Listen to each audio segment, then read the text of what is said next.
British home stores, 88 years killed by asset stripping. Picture this. You're Sir Philip Green, one of Britain's richest men, and you've just made what might be the most audacious business deal in retail history. You've sold an 88-year-old department store chain for exactly £1. Not £1 million, not £1,000, but literally one single pound coin. The catch? You're leaving behind a pension black hole worth £571 million and 11,000 employees who will soon be out of work.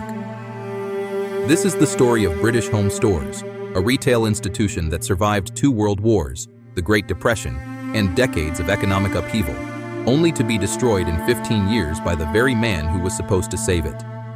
This isn't just a tale of corporate failure. It's a masterclass in how asset stripping can gut a profitable business and leave ordinary people paying the price.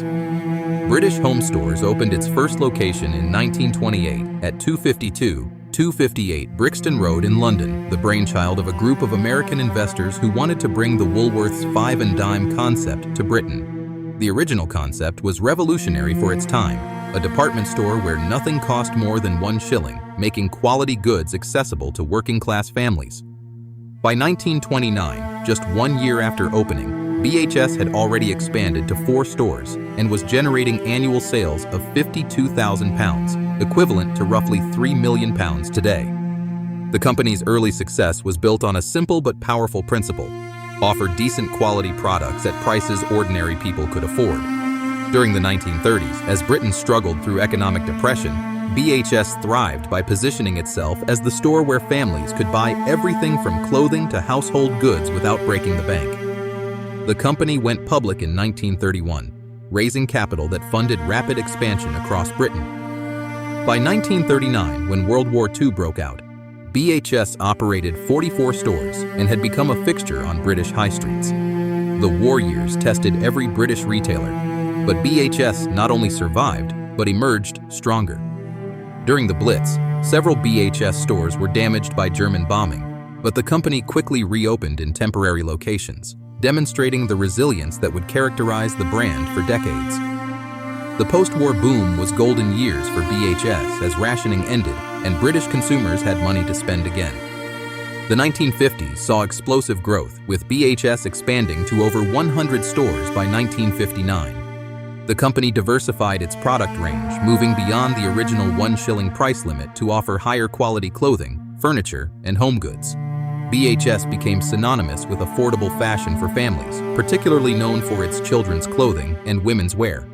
By 1969, the company operated 194 stores and employed over 25,000 people.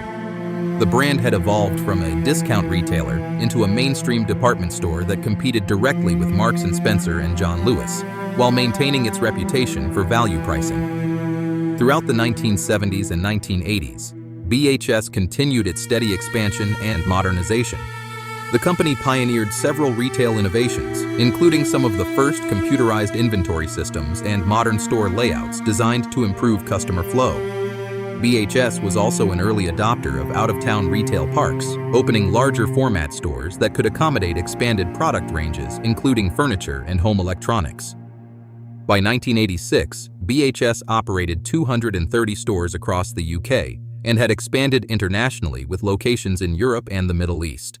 The company's success wasn't just about retail. BHS had built a substantial property portfolio, owning many of its prime high street locations outright.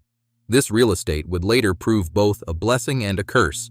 In the late 1980s, annual revenues exceeded £400 million, and the company employed nearly 30,000 people. BHS had become more than just a retailer. It was a British institution that multiple generations of families depended on for affordable quality goods. The 1990s brought new challenges as British retail became increasingly competitive. Discount chains like Primark began offering fashion at even lower prices, while upmarket retailers improved their value propositions. BHS found itself squeezed in the middle market, struggling to differentiate itself from both ends of the pricing spectrum. The company attempted various strategies to revitalize the brand, including store refurbishments, new product lines, and marketing campaigns, but growth stagnated. In 1999, BHS was generating annual sales of around £700 million from 186 stores, but profit margins were shrinking. The company's pension scheme, which had been a proud feature of BHS employment for decades, was becoming increasingly expensive to maintain as life expectancy increased and investment returns declined. Despite these challenges, BHS remained profitable and continued to serve millions of customers across Britain. The company's problems were typical of many traditional retailers struggling to adapt to changing consumer habits, but nothing that couldn't be solved with proper investment and strategic planning. Enter Sir Philip Green, the man who would ultimately destroy BHS while claiming to save it. In May 2000, Green acquired BHS for £200 million through his Arcadia Group, promising to revitalize the struggling retailer and restore it to profitability. Green was already known as a turnaround specialist who had made fortunes by acquiring underperforming retailers, cutting costs, and either reselling them or extracting maximum value. Initially, Green appeared to deliver on his promises. He invested in store refurbishments, updated the product range, and improved operational efficiency. BHS sales increased, and the stores looked more modern and attractive. However, what customers and employees didn't see was the systematic extraction of value that was happening behind the scenes.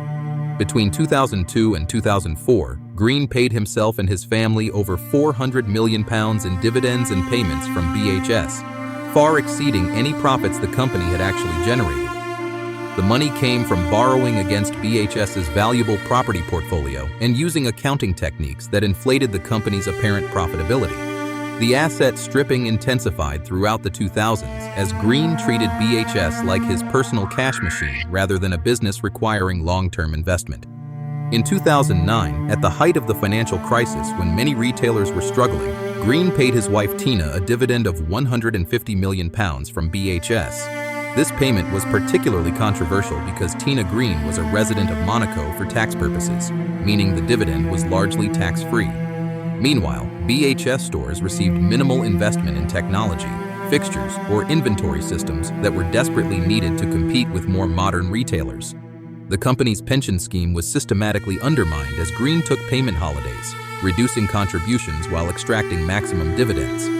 Between 2000 and 2015, Green and his family extracted an estimated £586 million from BHS through various dividends, payments, and fees.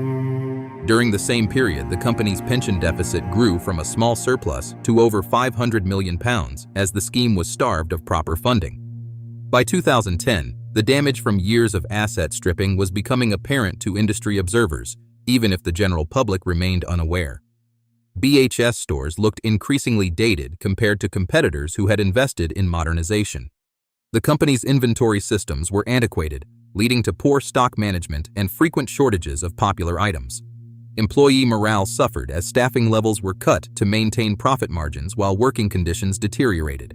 The pension scheme was in critical condition, with actuaries warning that it was severely underfunded and at risk of collapse.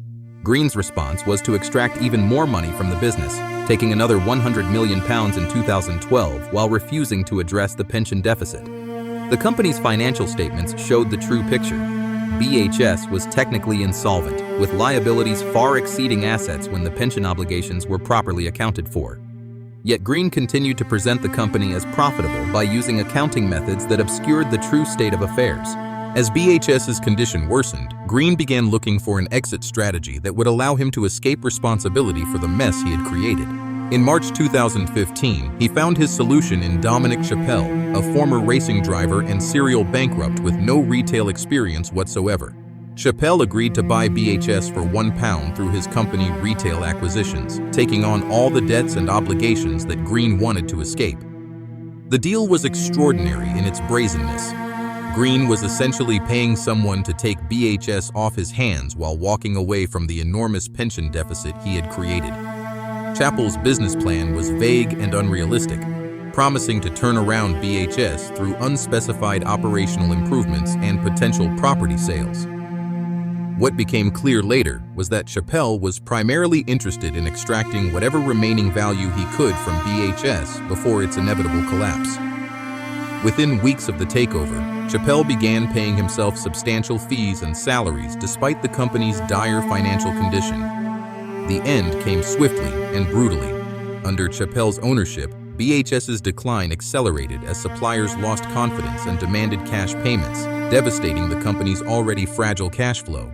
Store sales plummeted as customers sensed the company's troubles and shopped elsewhere. In April 2016, just 13 months after Green's departure, BHS entered administration with debts exceeding £1 billion. The administrators initially hoped to find a buyer for parts of the business, but the company's financial condition was too severe for any meaningful rescue.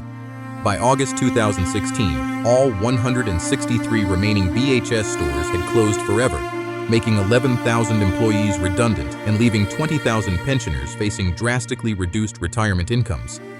The Pension Protection Fund was forced to take over the BHS pension scheme, but members received only partial benefits compared to what they had been promised. Thousands of workers lost not just their jobs but their financial security in retirement, while Green sailed away on his luxury yacht, having extracted hundreds of millions of pounds from the company they had devoted their careers to building. The BHS collapse triggered one of the largest corporate scandals in British history, exposing the devastating human cost of unchecked asset stripping. Parliamentary investigations revealed the full extent of Green's extraction of value from BHS while allowing the pension deficit to grow unchecked. MPs described Green's behavior as the unacceptable face of capitalism and demanded he be stripped of his knighthood. The investigations showed that BHS could have been saved if Green had invested even a fraction of the money he extracted back into the business and properly funded the pension scheme. Instead, he chose to maximize his personal wealth while transferring the risks to employees and pensioners who had no power to protect themselves. After intense political pressure, Green eventually agreed to pay £363 million toward the pension deficit in 2017, but this was far less than what was needed and came too late to save any jobs. Dominic Chappell was later prosecuted and convicted of tax evasion related to his brief ownership of BHS, receiving a 6-year prison sentence. The destruction of BHS represents one of the most cynical examples of corporate asset stripping in British business history, showing how a profitable company with an 88-year history can be systematically hollowed out by owners who prioritize short-term extraction over long-term sustainability. Green's treatment of BHS wasn't just bad business, it was a betrayal of the thousands of employees who trusted him to preserve their livelihoods and retirement security. The company that survived the Great Depression, World War II, and decades of economic change was ultimately killed not by market forces or changing consumer preferences, but by deliberate financial engineering designed to enrich its owner at everyone else's expense.